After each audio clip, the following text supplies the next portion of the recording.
I feel the move is going to increase fear among the countries in the region. And as a result, or as a response to this AUKUS, the other countries may actually step up efforts, their military capabilities. I truly believe that this will destabilize the region.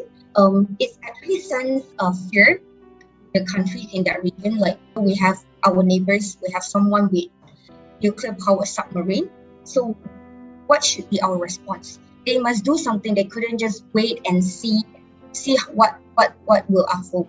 So what is likely to do is we're going to see there is a increased, intensified arms race in the region, where other countries may also want to use these nuclear powered submarines, or even they use these nuclear submarines as an excuse to later develop nuclear weapons.